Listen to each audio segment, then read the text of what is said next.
I will marry your best friend. We haven't registered the marriage, and there's no division of assets. That's how it is, so please understand. I've taken the high-earning banker for myself. In front of me, my husband and my best friend laughed triumphantly. It was shocking enough to discover my husband's affair, but even more so that it was with my best friend.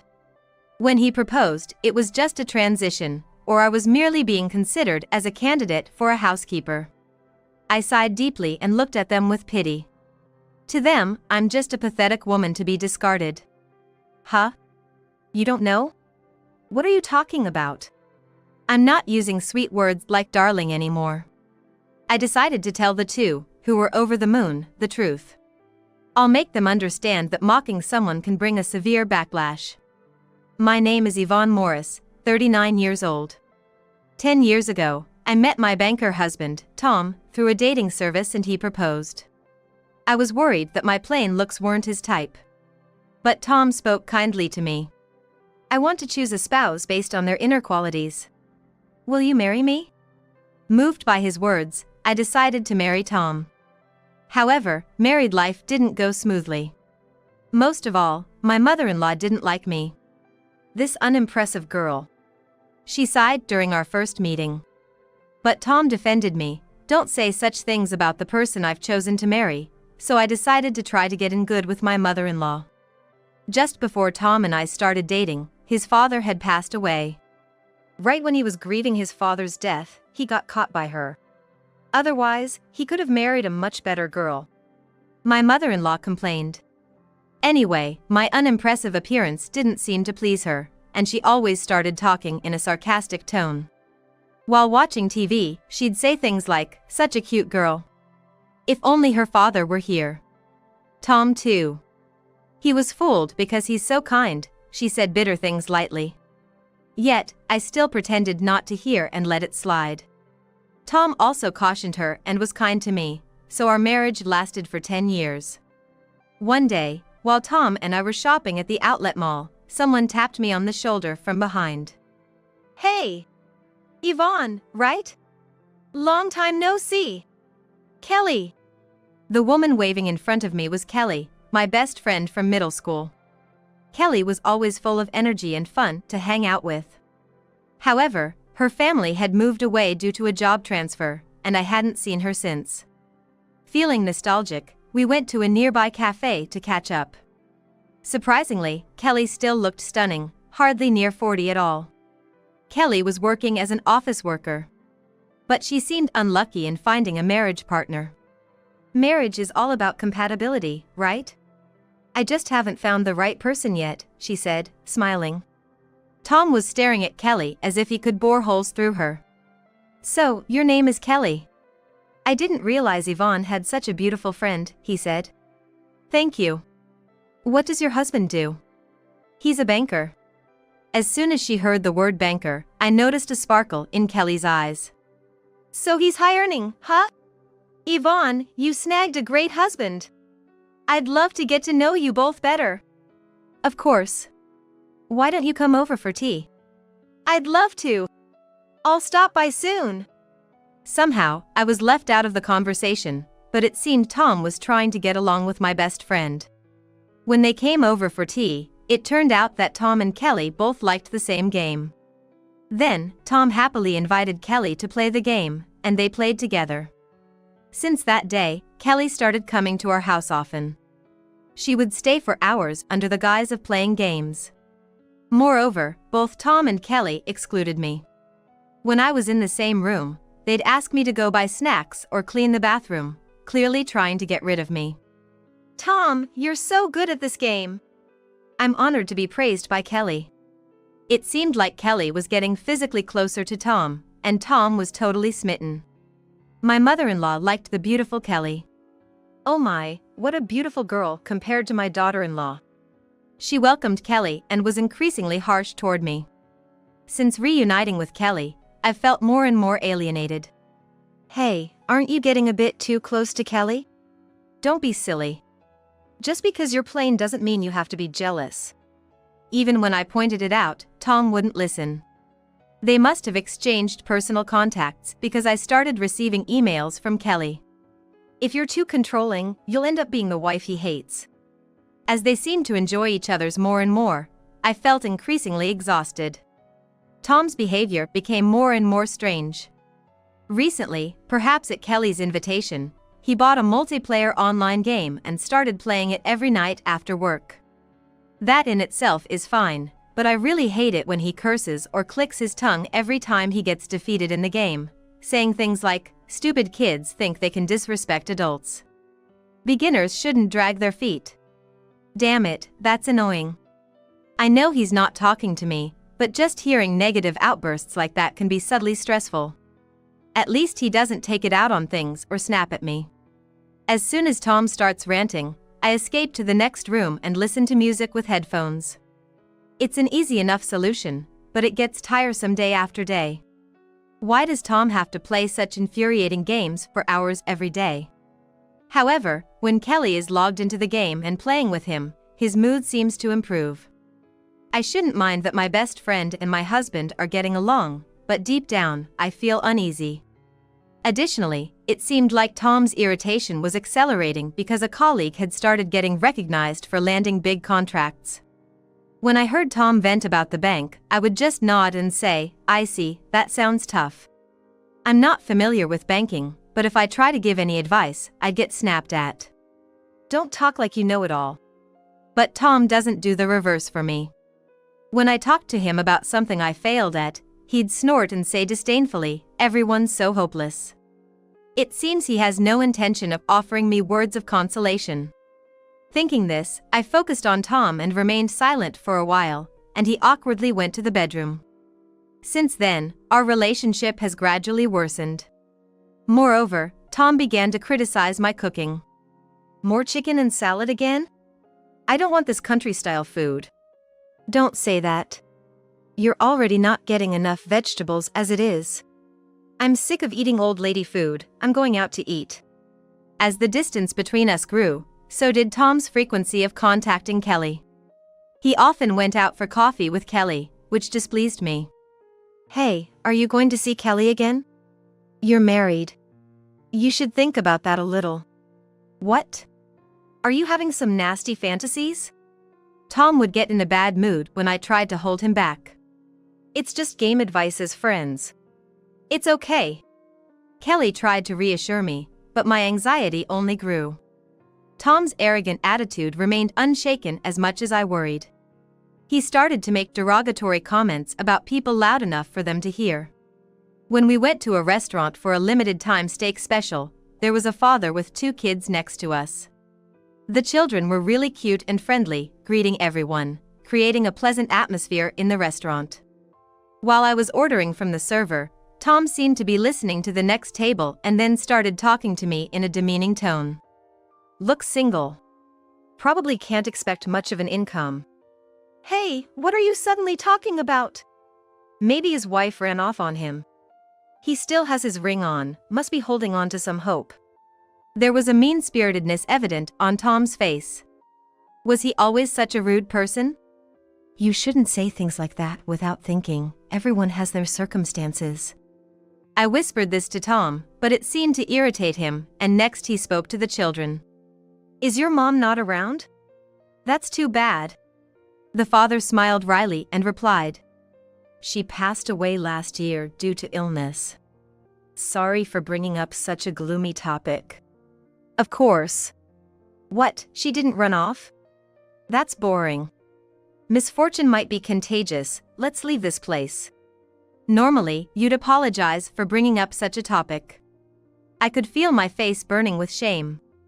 How could he say such things? The server had heard our exchange, and I couldn't stay there any longer. After apologizing to the family, I left the restaurant as I wished. Luckily, the food hadn't been made yet since we had just ordered. When we got home, I confronted Tom. Why would you say that? Didn't you think that was rude? But it's true, isn't it? Or what, are you having an affair with that poor father? I was shocked by Tom's absurd accusation. He wasn't like this before. I was starting to see no future in living with Tom. Trouble continued as my mother-in-law slipped on a slope during her walk and fractured her leg. The surgery was successful, but she had to do her rehabilitation at home. Automatically, I ended up taking care of her, but my mother-in-law continued her imperious behavior even while I cared for her. Hurry up and bring me my meal. You're such a slow daughter-in-law. Walking to the living room can also be part of your rehab. Oh. Are you trying to make a frail old woman walk? What a cruel daughter-in-law. Since my mother-in-law wouldn't budge and complained about everything to Tom, I ended up getting scolded by Tom when he came home. Hey, Mom can't move right now. Don't you have any compassion?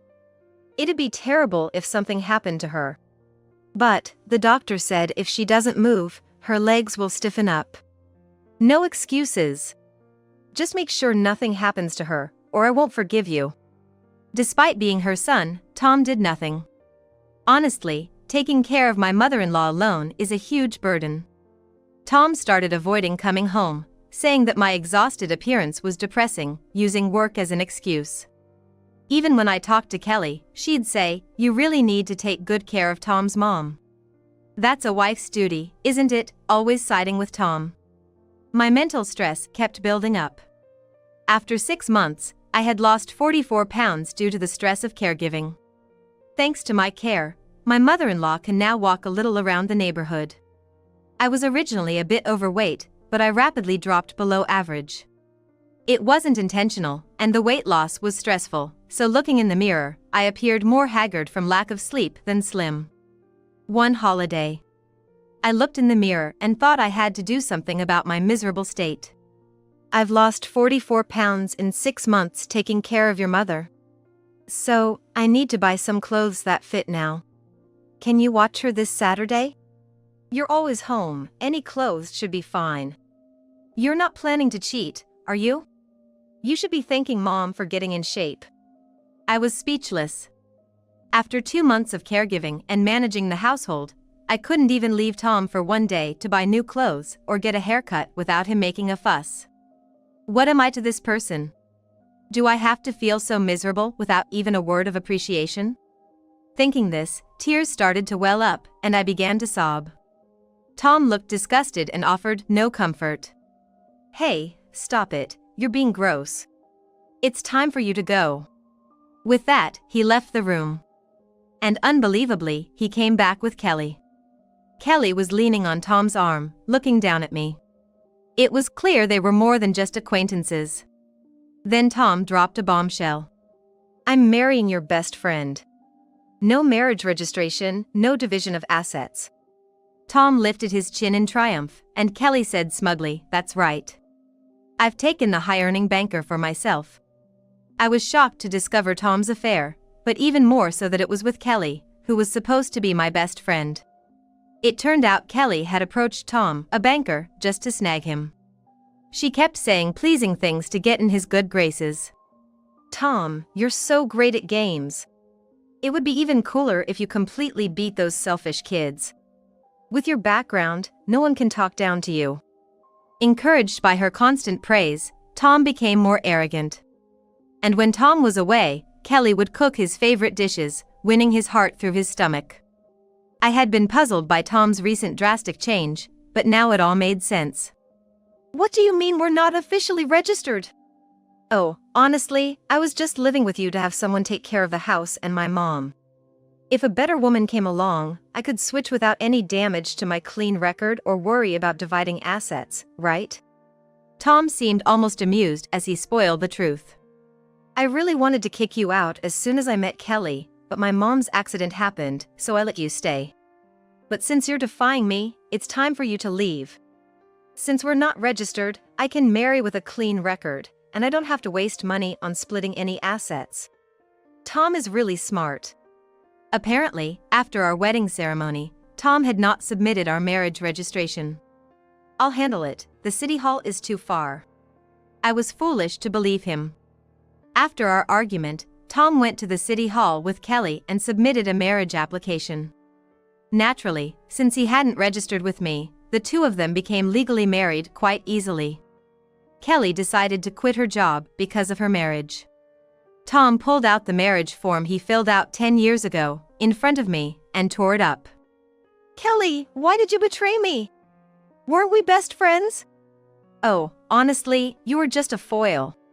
A high earner like Tom is too good for someone like you. It was hard finding a good man through dating services.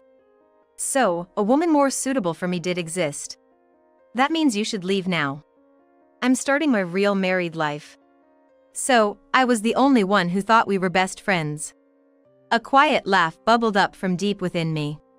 Finally realized it, huh? So, what are you gonna do now? You hardly have any money. Gonna be homeless? Ah, poor thing. Well, you are in a marriage above your station, so it can't be helped. I sighed deeply and looked at them with pity. Huh? You don't know?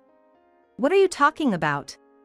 I'm not going to use sweet words like darling anymore. I decided to tell the truth to the two of them, who were over the moon. My assets are worth $2 million, so I don't need to worry about my livelihood. It looks like you've finally lost it. Tom burst out laughing when he heard this, thinking it was just sour grapes.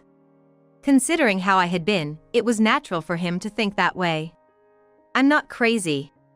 And I knew that you hadn't filed our marriage registration. What? One day, while I was taking care of his mother, I cleaned Tom's room, which he seldom used. I found something like a wooden safe hidden deep in the closet. It was quite old, and during cleaning, the lid opened. And I saw a marriage registration form filled out inside. Why would this be here? Wasn't it supposed to have been submitted to the city hall? It couldn't just have been forgotten. It was securely stored. My mind was in turmoil. I couldn't confront Tom easily, and I didn't want to arouse suspicion, so I put the marriage registration back in its place. While trying to figure out Tom's intentions, I overheard him on a speakerphone call with his mother. So, how are things going with your new girl? Oh, I'll be getting rid of that wife soon. That's smart of you. She hasn't even noticed the marriage registration wasn't filed. That's good, because it keeps our valuable assets from going to that wife. I couldn't believe it. I had married Tom because I loved him, but he had never intended to stay married from the start. Using the excuse of taking care of my mother, look at her now, messy hair, full of liver spot, just wearing glasses and no makeup. Frankly, her appearance has gotten even worse.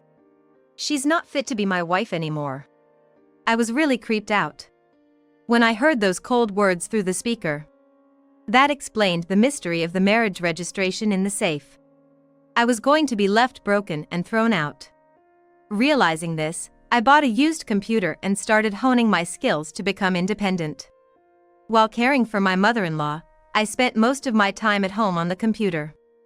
I bought programming books from the bookstore, read them thoroughly, and practiced. My table quickly became filled with books on programming languages. I had a knack for computer languages like Java and C++, and I even started developing apps. As I released several simple games while learning techniques for promoting them on social media, they hit it big and started bringing in revenue.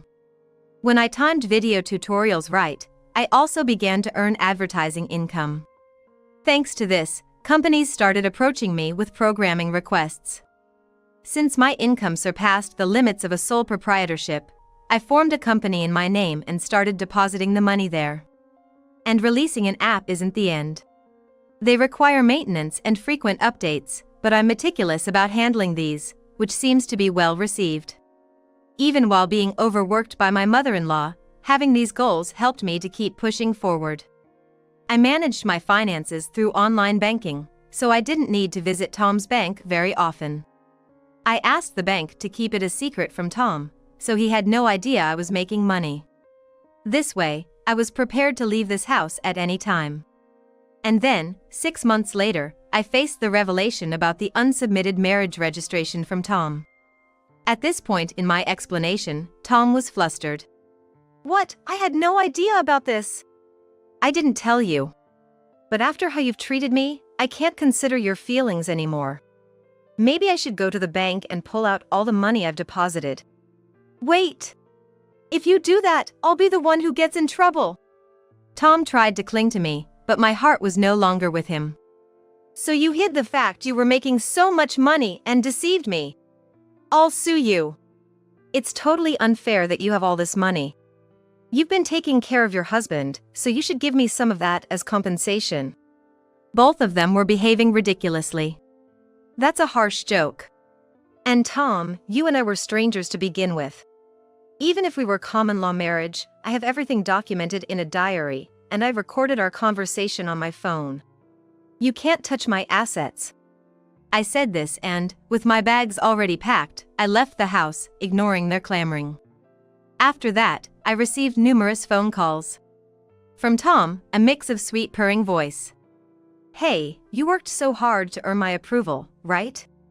That money, we could manage it more effectively together, couldn't we? From my former best friend, I received condescending words. Hey, just because you weren't impressive, you tried hard. But I'll take $2 million as a gift for marriage. There's this designer bag I really want. And from my mother-in-law, there was relentless scolding. What do you mean? I had no idea you were earning money. You lied, so you should pay me $200,000 in damages for emotional distress. Just listening to them was exhausting. I won't be helping with the housework or anything anymore. According to you, I'm the kind of woman who exploits men's weaknesses, so it's better if we cut ties. What? How dare you? Such an insolent daughter-in-law. I'm not your daughter-in-law anymore. Also, part of the living expenses were from my earnings, but I'm stopping that too. Tom, you hate giving money, but you'll just have to manage somehow, however you please. Tom hardly contributed financially during the time I cared for his mother. Life will likely be much tougher without me around. And can his mother endure that? There's another thing, his mother hasn't fully recovered.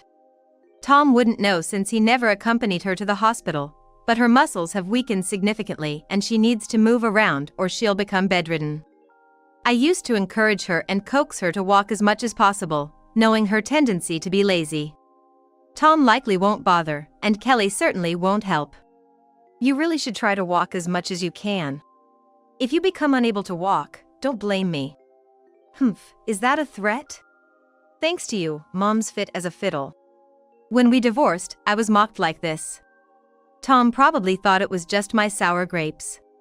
I've given my warning, so it's no longer my concern. Later on, Tom apparently failed at investing. I knew because he told me he needed an additional $14,000 by 3 p.m. today, and if he couldn't come up with it, things would be pretty bad, so he asked me to lend it to him. When I firmly said no, he persistently messaged and called. Come on!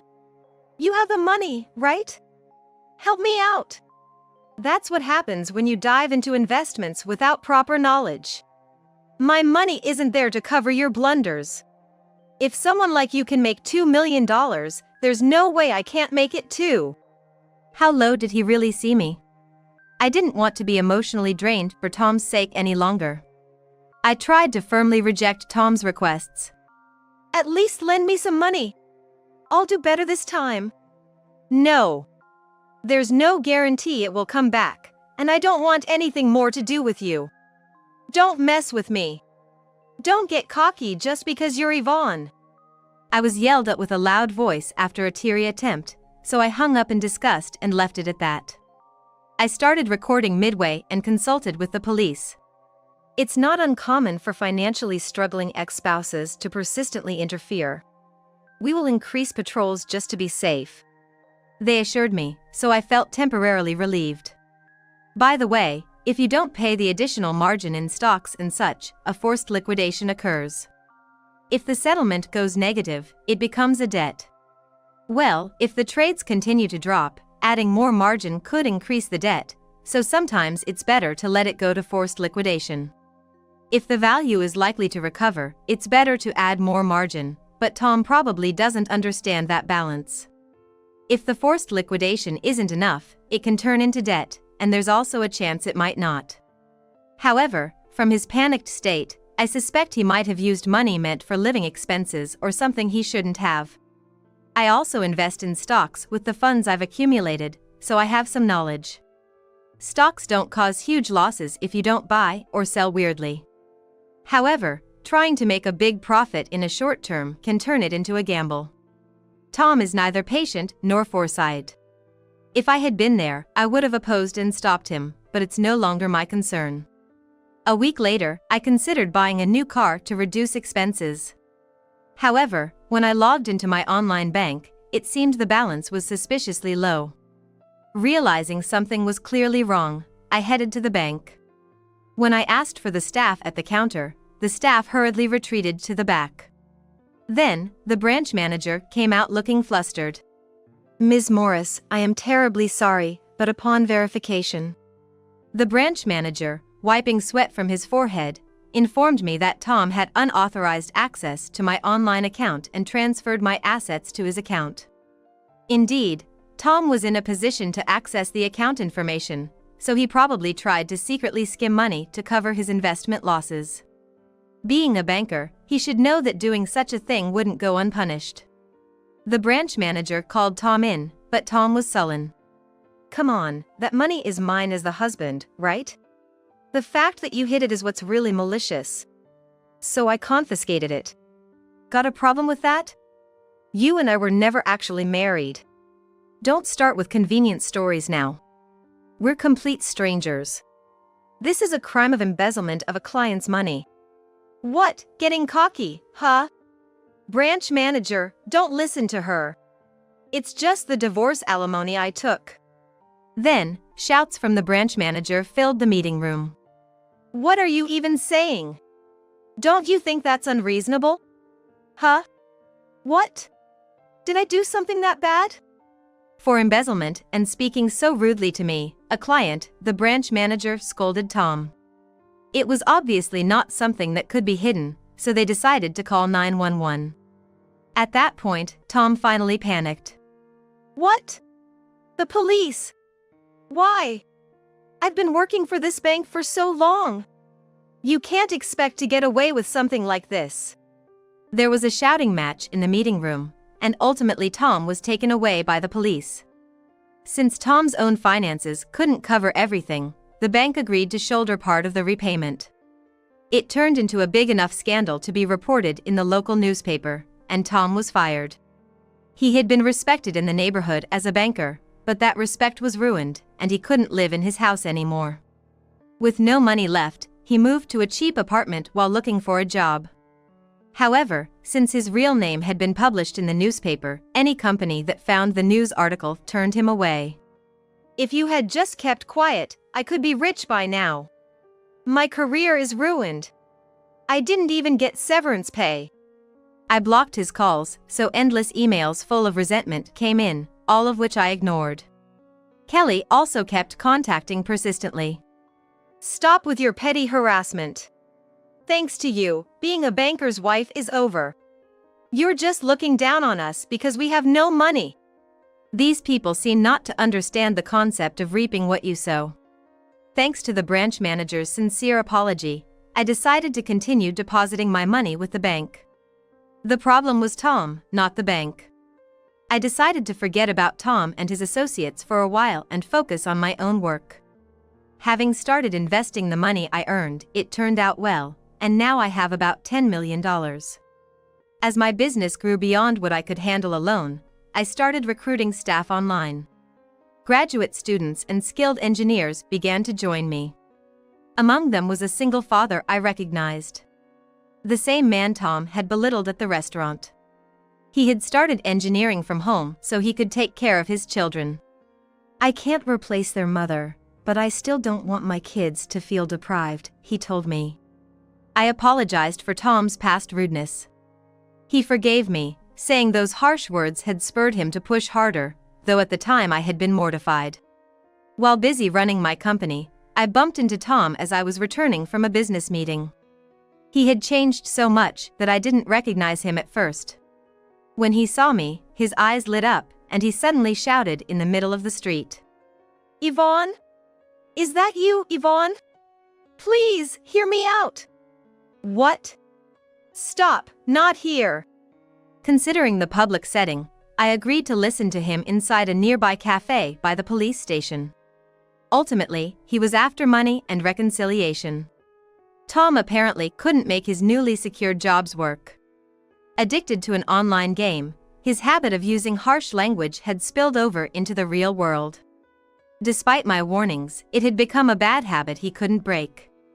Moreover, his daily diet was disastrous. Natural and genuine high-quality obsessed Kelly, an ardent believer in olive oil. She could only cook greasy dishes laden with olive oil and cheese. Until now, she had been arranging deli foods to look appealing. Thanks to that, Tom was now obese and covered in acne. I had been honing my skills in Japanese cuisine because I knew eating fatty foods could worsen acne. Such high-fat meals are tough on older people like his mother, and even younger people risk lifestyle diseases if they eat that way daily. Tom had indeed become very unhealthy. As for Kelly, she was splurging and indulging in constant dining out. Even though they worked, saving money was difficult. Olive oil isn't cheap enough to buy by the bottle. Kelly started using vegetable and sesame oil as a substitute, and adding vinegar, claiming it was healthier, which only made the flavors even more bizarre. Kelly, who had hoped to enjoy a lavish lifestyle in my place, ended up miserable. She became frustrated with her now significantly overweight middle-aged husband and cheated on him, but that affair was discovered by the other man's wife. This family ended up in debt. If you hadn't left, I could be enjoying a pleasant retirement now. If only that wife were here, we could have been millionaires. Kelly was spitefully told by her mother-in-law every day, ruining their marital relationship. Kelly's former beauty was nowhere to be seen. Even though her mother-in-law could become mobile with some effort in rehabilitation, she preferred to skip it, leading to increased immobility and more discomfort. Did she really think, after being so mean, that she could get financial support from me? Look, I can't cook, and just looking at Kelly's cooking makes my stomach turn. Mom can't move, I have no money, I feel like I'm being torn apart. Help me! I do feel sorry for him, but I haven't forgotten being called a tasteless old lady when it came to cooking. Apparently, the oil forms a layer over 0.1 inches thick on the soup she makes, so it's indeed quite terrible. No way. I'm not a nurse, a housekeeper, or an ATM. Then hire me at your company and make me an executive. How shameless can you get? I rejected Tom's pleading. Who would want to return to that kind of hell? Tom, with a look of despair, said, I did cheat, but only once, and if you round that off, it's 0. So technically, I haven't cheated. Let's start over as husband and wife. I'll dump her for you, but his words were as unreliable as someone who faked submitting a marriage certificate. I ignored Tom and walked out of the shop. Then Tom started shaking and seemed to have a seizure. If I still cared about him, I might have panicked and called an ambulance. But watching him calmly, he kept saying I'm in pain, while sneaking glances at me. I was too exasperated to say anything. As I walked outside, he hurriedly followed, but retreated when I entered a police station. I had recorded our conversation just in case, so I sent it to Kelly. He said, let's start over as husband and wife. We were never actually married to begin with, and now your husband is contacting me. What? What is he doing? Is he betraying me? Even though Kelly herself had betrayed Tom by cheating, she too was out of line. Despite being newlyweds, it seems their relationship quickly deteriorated. I hired new security personnel and deleted Tom and Kelly's contact information. Thanks to stocks and investments, my company is thriving without facing financial difficulties. The single father also seems to be managing well, covering his children's school and living expenses with his salary from the company. While I am busy with work, my life is much more fulfilling now than it ever was with Tom. Boss, I need you to look at this program. Understood, I'll be right there. I closed my heavily used programming reference book and headed to my employee's desk. In a note written in my husband's handwriting, it said he'd be on a business trip for a month. Seeing it, I was certain. Our marriage was over. It was that night, alone in a room with no one around, lost in thought. What's happening now? In the dead of night while my husband was away, I suddenly heard the cry of a baby. I rushed to the front door and found a letter. And it read, I can't raise him. To my astonishment, there was a baby inside a cardboard box along with the letter. Why is there a baby here? It was a situation I had only seen on TV shows. My mind raced, unsure of what to do, and the next thing I knew, I was calling my husband. Don't bother me when I'm busy. You're getting in the way. My husband snapped at me for calling. But when I told him about the baby, he responded with startling words. We're gonna raise this child. Got it? With that, he hung up. His words lingered in my mind. There was definitely something going on. Well, I've got my own suspicions. At this point, 1 or 2 more problems don't matter. I'll find out everything and drag you down. My name is Jessica. I'm a 40-year-old housewife. I used to work for a major corporation, but I resigned when I married my husband, Mike. I met Mike about 5 years ago. Back then, he came to the company I worked for as a salesman. He was cheerful and a bit of a joker. I wondered then if he was cut out for sales.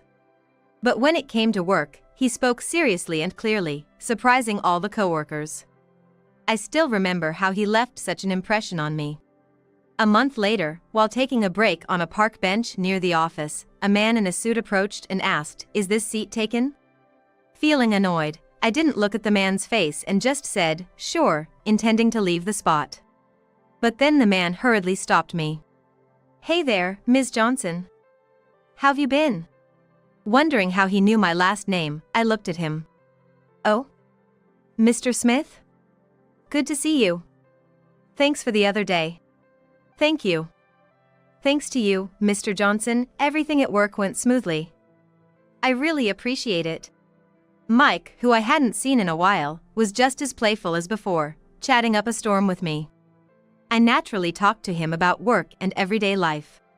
From then on, whenever I took a break, Mike was always there beside me. Although it was just for a short time, I cherished the moments spent with Mike, and soon found myself wanting to be with him all the time. Turns out, Mike felt the same way. How about a real date? Not just a 1-hour break, but a genuine date. Yes. That was the turning point for us.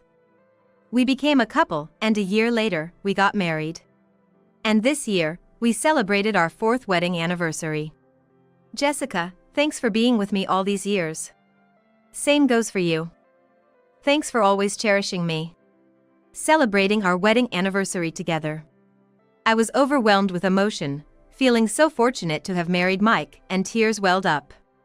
Jessica, it's become a yearly tradition for you to cry, huh? Shush.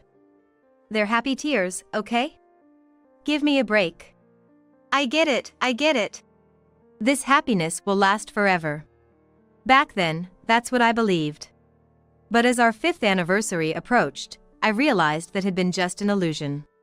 For the past 6 months, Mike's been coming home late. He used to always come home right on time, but now he's usually home after 8 p.m. Honey, how much longer are these late nights gonna last? It's been half a year. This never used to happen. Doesn't it seem strange? Business hasn't been great.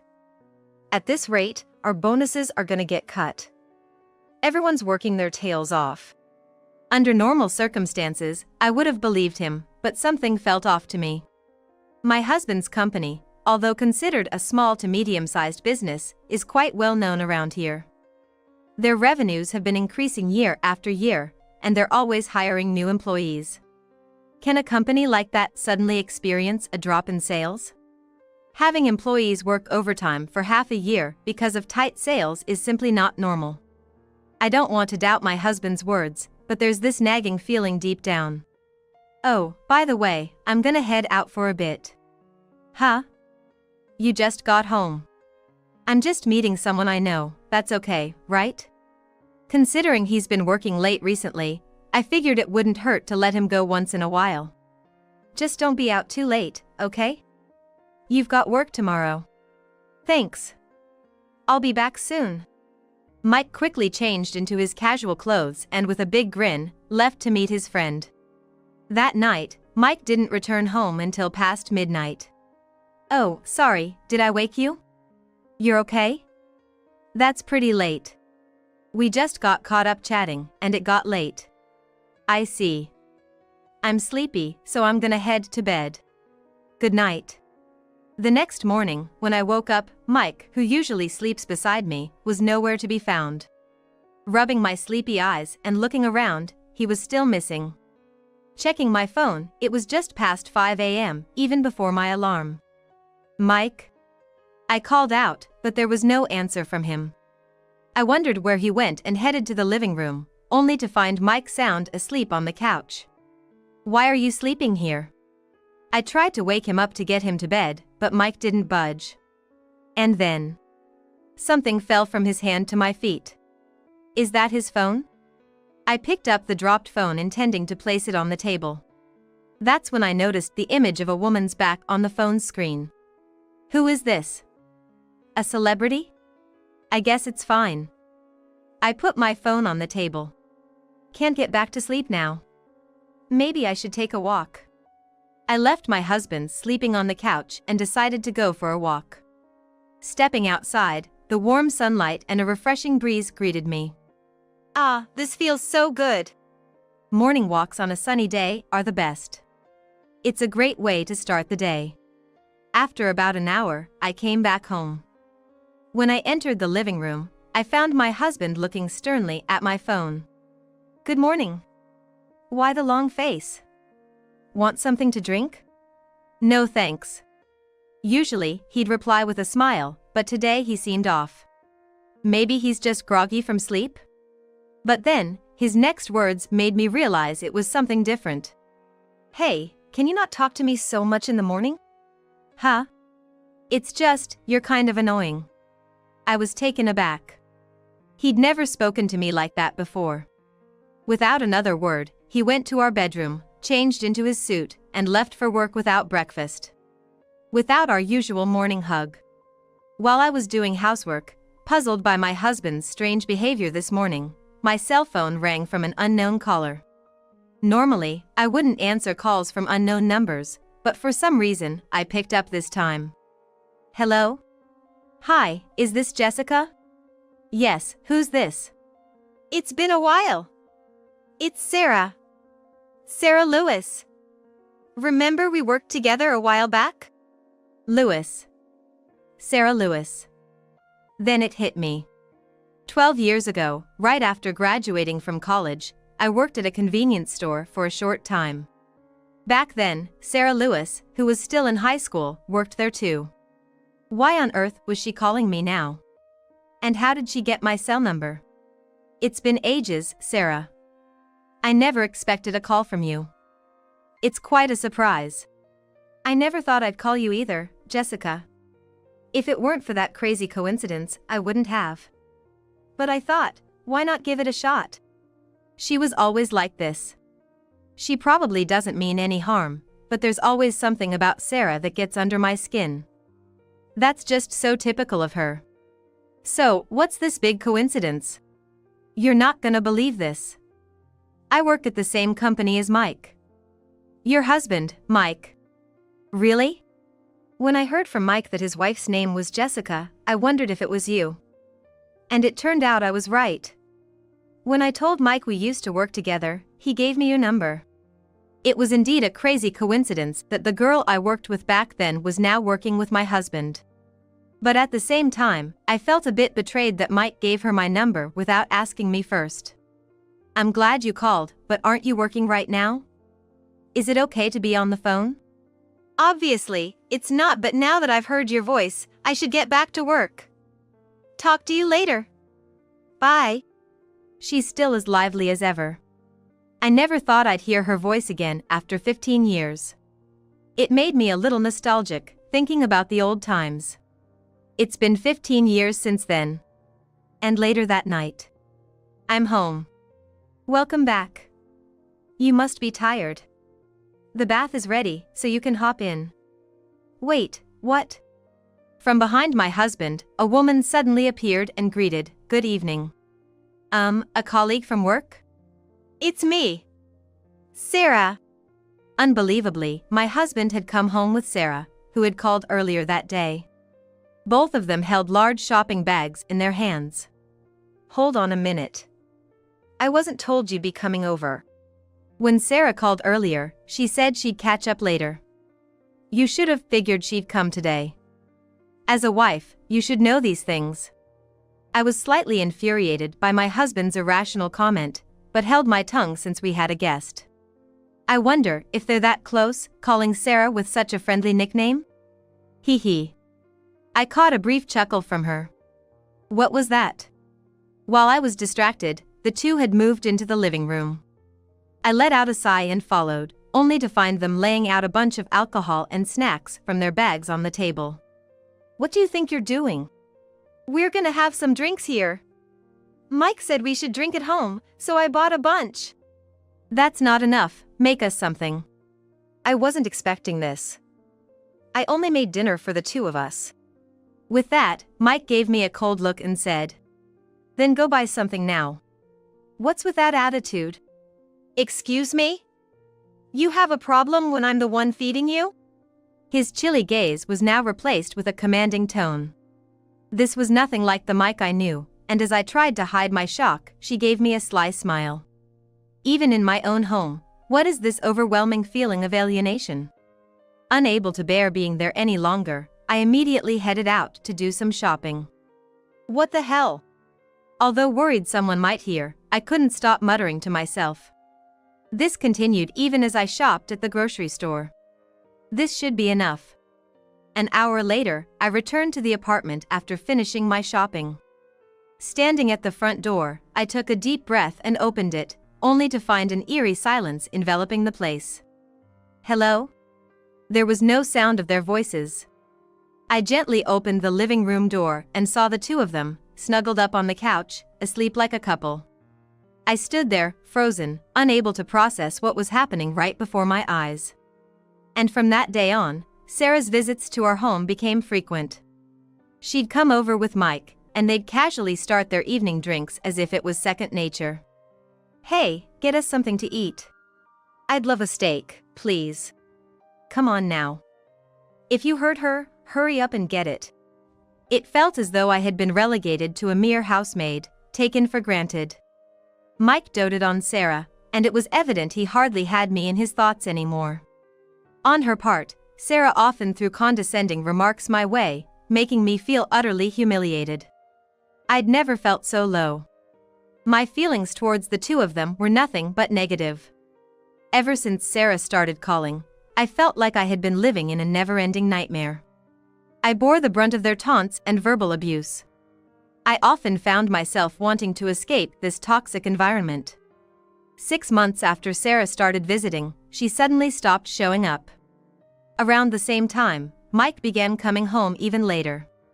One morning, I woke up and noticed Mike wasn't in bed. I headed to the living room and found a note on the table. In Mike's handwriting, it simply read, "Gonna be on a business trip for a month."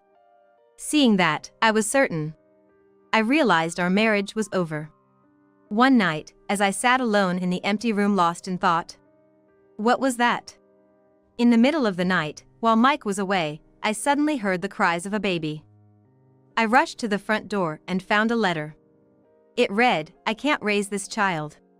Incredibly, inside the cardboard box was a baby, along with a letter. Why is there a baby?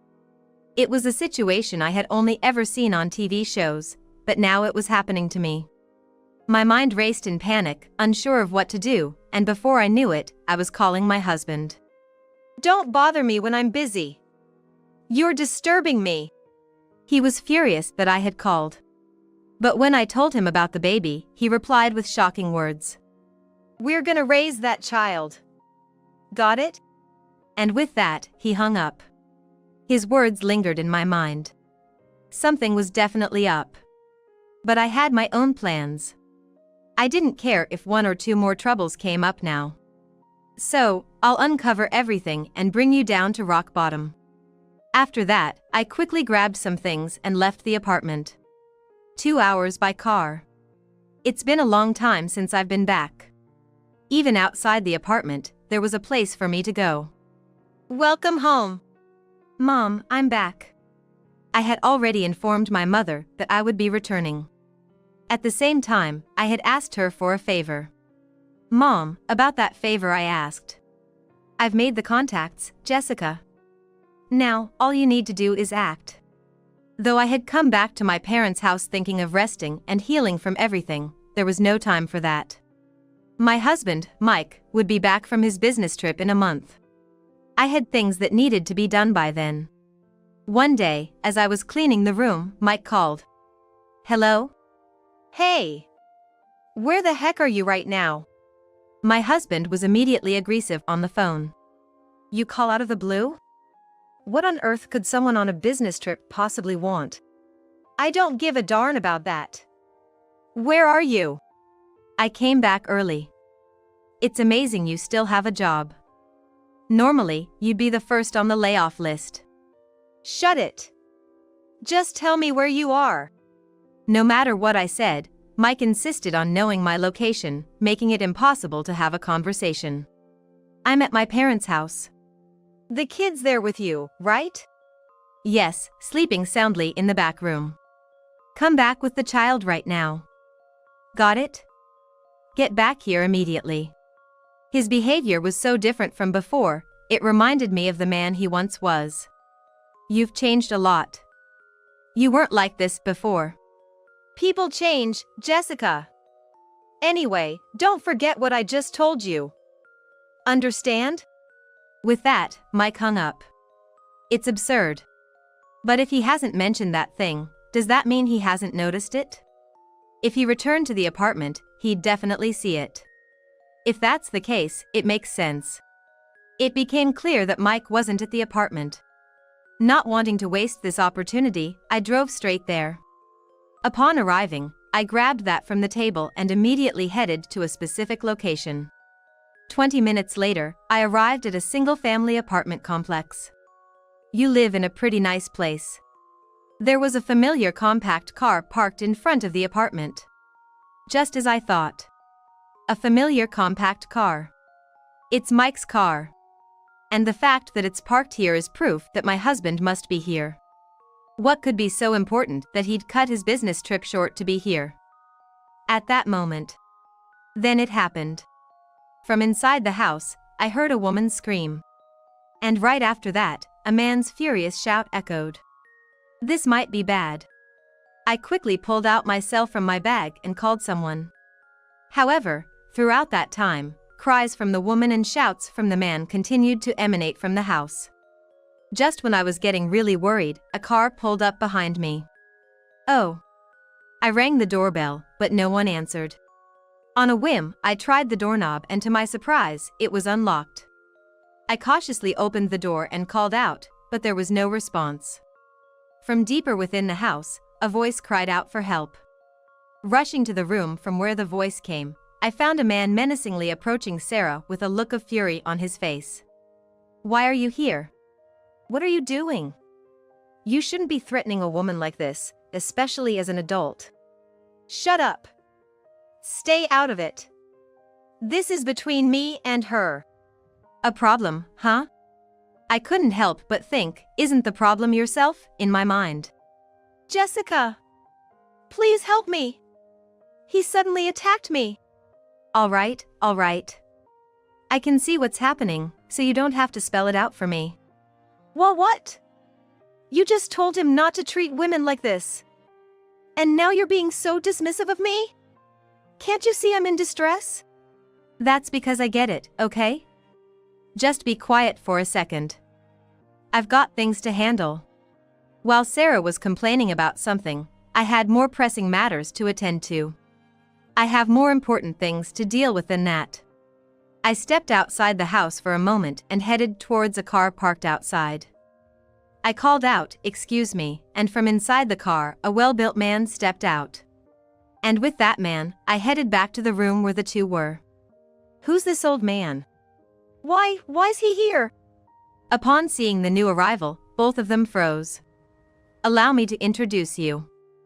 This is Sarah's father, Mr. Carter. What? Seeing Sarah's father, Mike instantly distanced himself from Sarah, a complete change from his previous demeanor.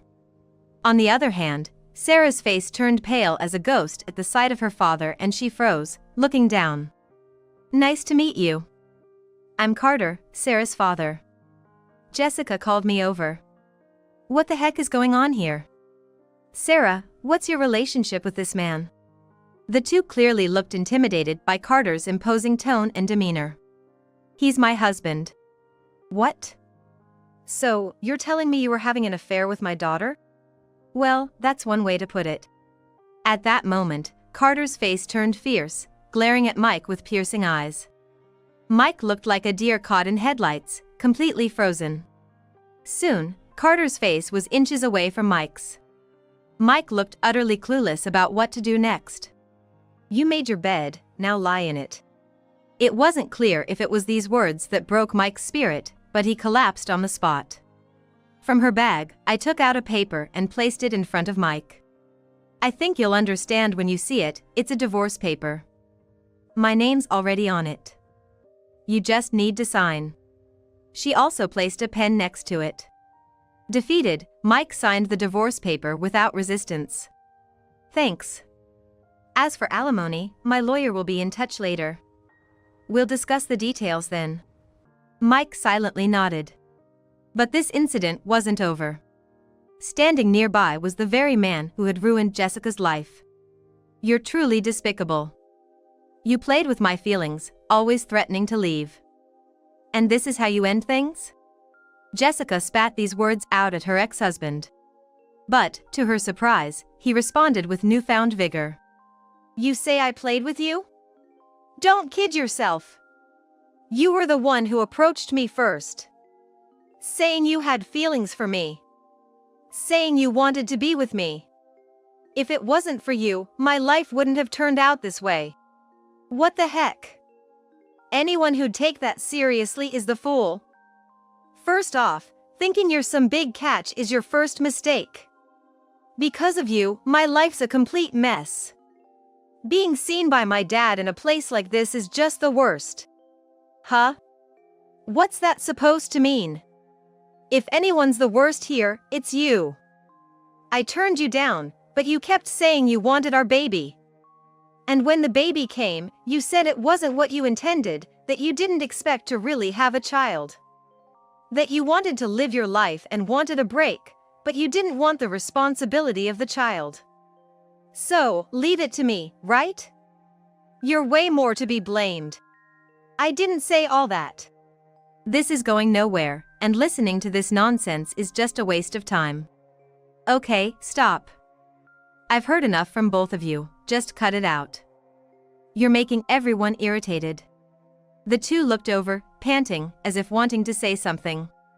I could tell they wanted to say something, but probably seeing Carter standing next to me, they seemed too scared to utter a word.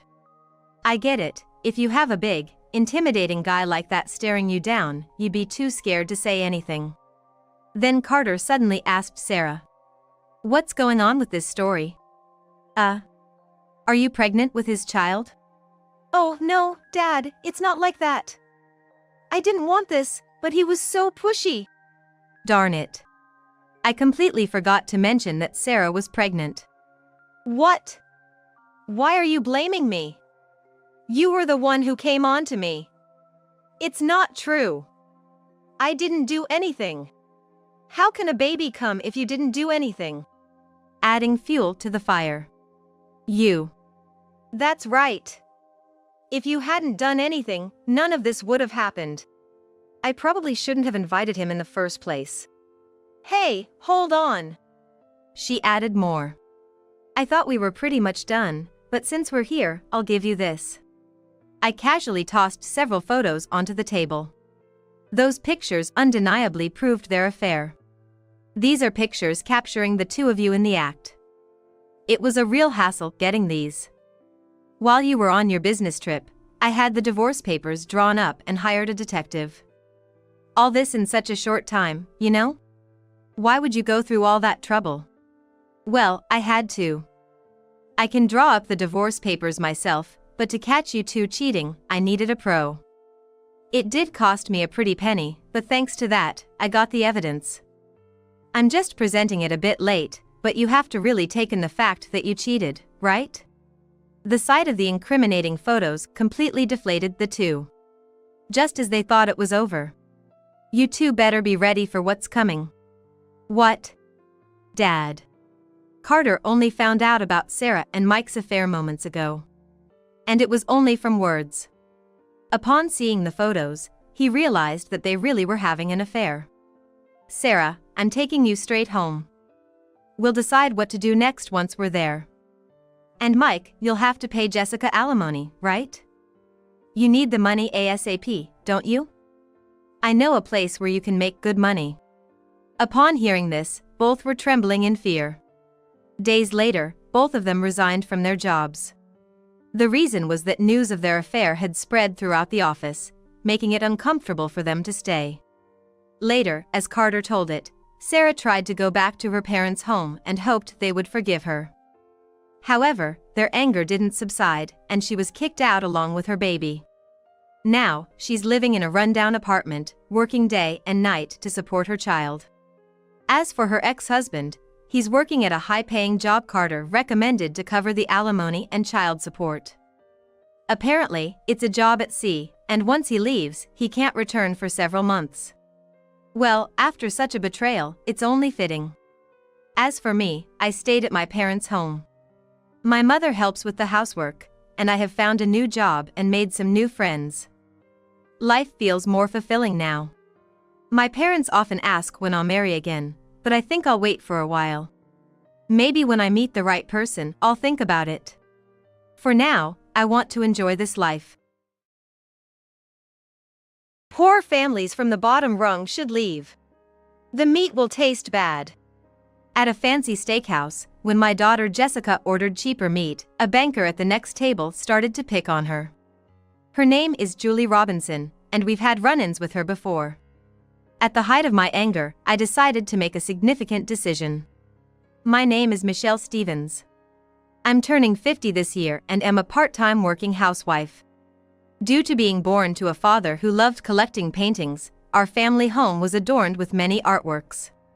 I believe my dad often talked about paintings even during dinner, mentioning things like, "The use of color in that painting is exceptional," or "The artist who drew that was struggling in life back then, and it reflects in the art."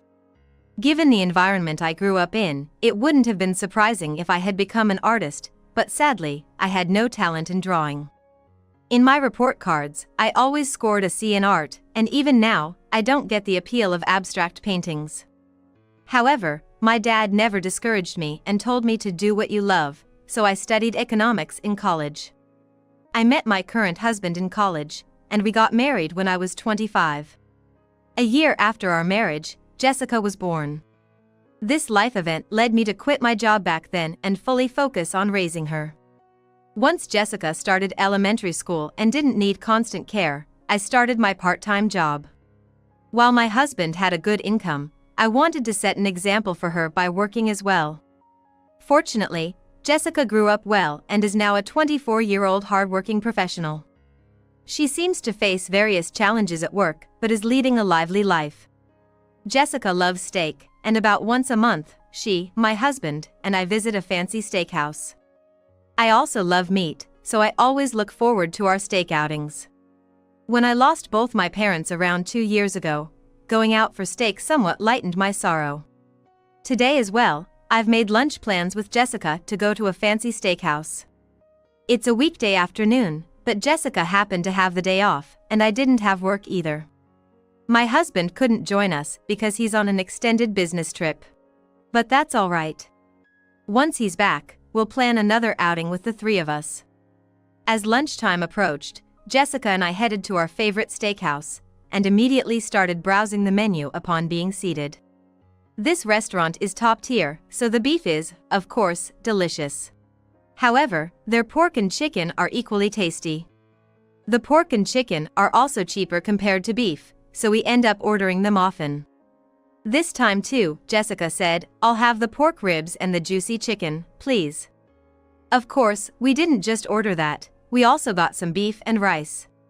Soon after our orders started arriving, and Jessica and I eagerly began grilling. As we relished the meal, we finished the meat in no time. We thought of ordering some more. But then, from the table across the aisle, we heard a weird chuckling sound.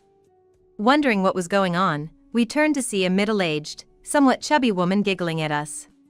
Excuse me, is there a problem? I asked, only to have the woman laugh even more. Well, it's just funny. You come to such a fancy steak place and order cheap pork and chicken. She had been observing what we were eating. It felt invasive and uncomfortable. What we chose to eat is our business. We happen to like pork and chicken. Though I found her very rude, I tried to ignore her and focused back on the menu. But the woman from the next table wouldn't stop bothering us. Pork and chicken, isn't that just bland?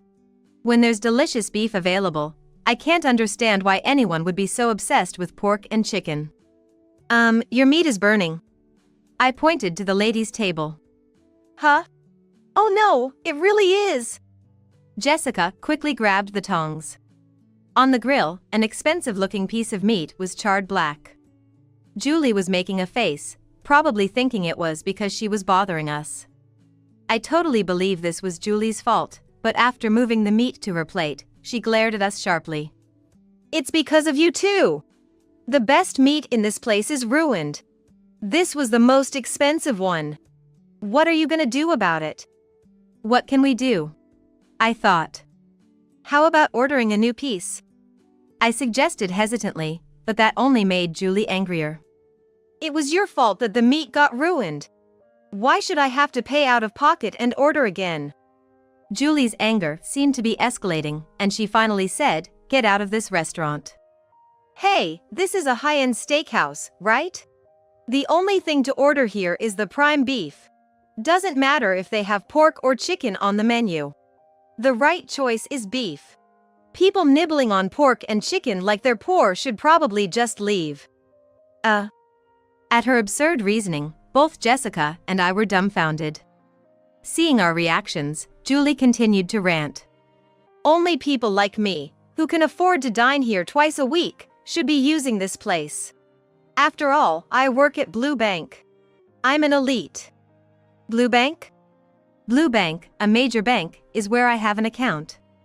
But something else caught my attention. I felt like I had seen Julie at Blue Bank before.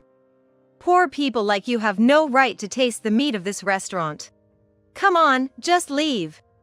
As I watched Julie continue to rant, I finally remembered where I had seen her. Didn't you have a disagreement with me at a Blue Bank ATM recently? She seemed to recognize me as well and pointed, saying, "Ah, that annoying woman." The story dates back about a month ago. I stopped by Blue Bank to withdraw some money from the ATM. For some reason, the ATM, which should have been functional, wasn't working. The screen was pitch black and it wasn't working. As I was wondering what the issue was, a bank employee with a name tag reading Julie approached. It was the same woman. "Hey, what did you do? Did you break the ATM?" Julie seemed to think I had broken the ATM and frowned at me. "No, I didn't break it. It wasn't working from the start. I think there might be some issue with it." I tried to explain, but Julie insisted that I had broken it. "Don't try to act like it wasn't your fault." Just then, the branch manager, Jim, arrived and asked what the problem was. When I explained the situation, Jim immediately apologized. "I'm sorry. That ATM is out of order. But it seems the notice sign fell off. It wasn't your fault, and we apologize for accusing you." "Julie, apologize!" Urged by Jim, Julie apologized, but she clearly looked displeased. Although her attitude was upsetting, I decided it wasn't worth making a fuss and left. I had almost forgotten about the incident with Julie, but here she was again. I briefly told Jessica about the previous incident, and she whispered, "I see." It was clear that, even if she didn't voice it, Jessica was taken aback by Julie's behavior. Seeing our reactions, Julie shouted, "Don't you dare look down on me, you poor people." By now, I could feel the stares of other customers. The staff was also looking over, unsure of how to intervene. "Please, keep your voice down. You're disturbing the other customers and the restaurant. Everyone's watching." I tried to warn her. Julie, realizing she was drawing attention, muttered, "Oh, I'm sorry," and started eating again. However, when the attention shifted away, she audaciously sat at our table. She whispered, "Leave, you bottom-class poor family." The meat will taste bad. Until you leave, I'm gonna keep complaining in a low voice. What? I was getting frustrated. Julie was incredibly persistent. She seemed intent on bad-mouthing us until we left. Mom, let's just leave. I've had enough to eat.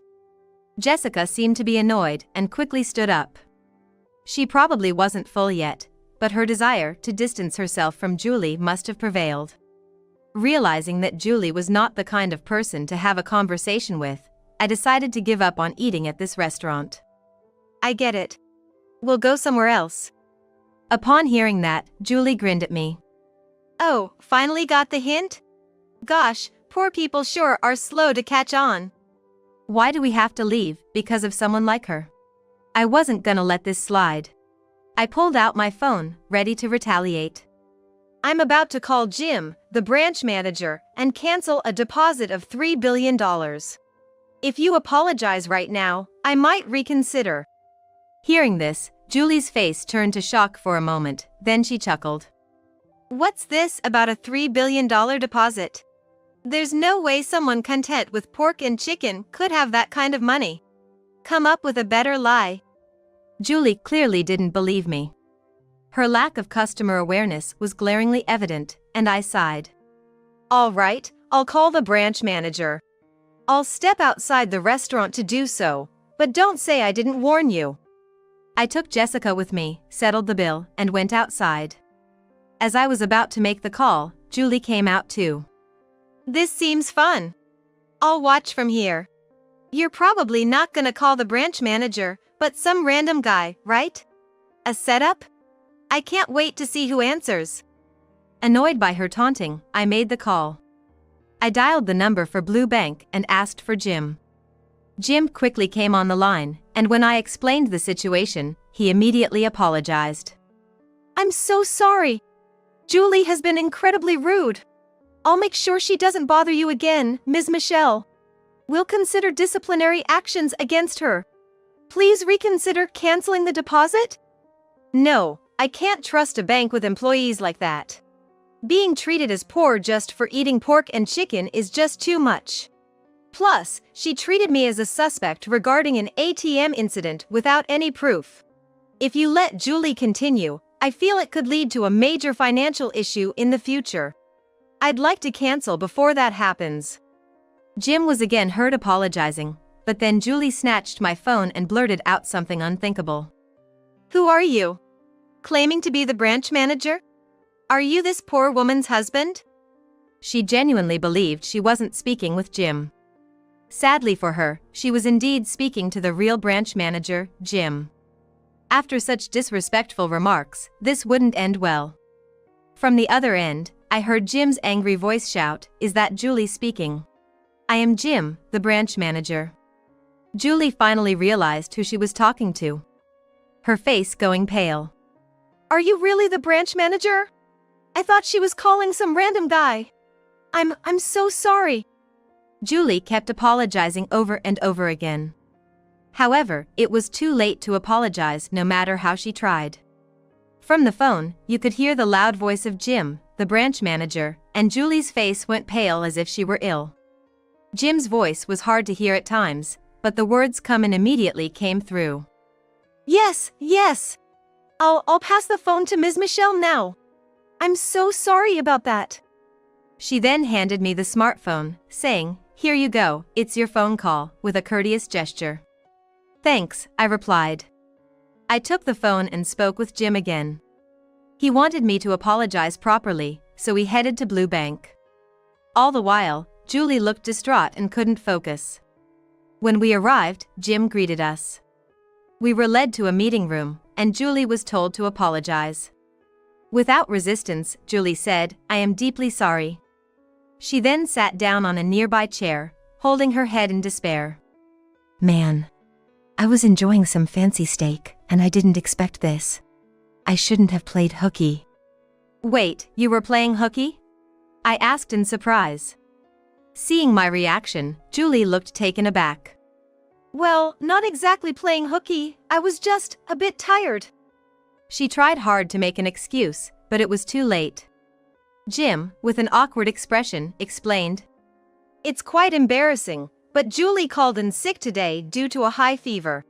However, we found out from a call earlier that she was at a fancy steakhouse. In other words, she lied about being sick. Come to think of it, it was a weekday afternoon.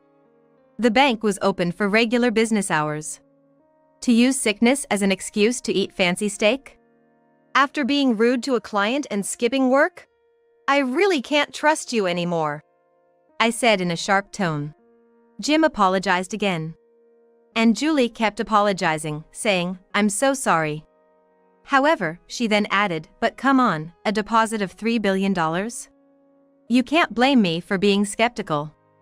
Jim immediately pointed out. "Didn't I inform you about Ms. Michelle a long time ago? And yet, you didn't remember. This was your mistake, so stop complaining." "Yes, I'm very sorry." Julie's face showed regret as she apologized again. However, her demeanor didn't seem genuinely remorseful. It was evident she was merely apologizing because she was scolded. That half-hearted apology is enough. But a deposit of $300 million does seem unreal, doesn't it? Let me explain. Actually, my father had a passion for collecting paintings, but he passed away a few years ago. I kept his paintings as a keepsake for a while, but unfortunately, I couldn't appreciate their true value. I decided to sell them to someone who'd cherish them more, and when I did, my account ballooned to $300 million. Is that even possible? Julie was more shocked than convinced. I was equally surprised when I sold the paintings, wondering how they could fetch such a high price. I understood how she felt. I didn't want to give my father's treasured paintings to just anyone, so I had them professionally appraised and sold them for their rightful value. As a result, I ended up with an unbelievable sum. I sold the last painting about 3 months ago. I wondered about keeping such a massive amount idle, but between part-time jobs and house chores, I just left it in the blue bank.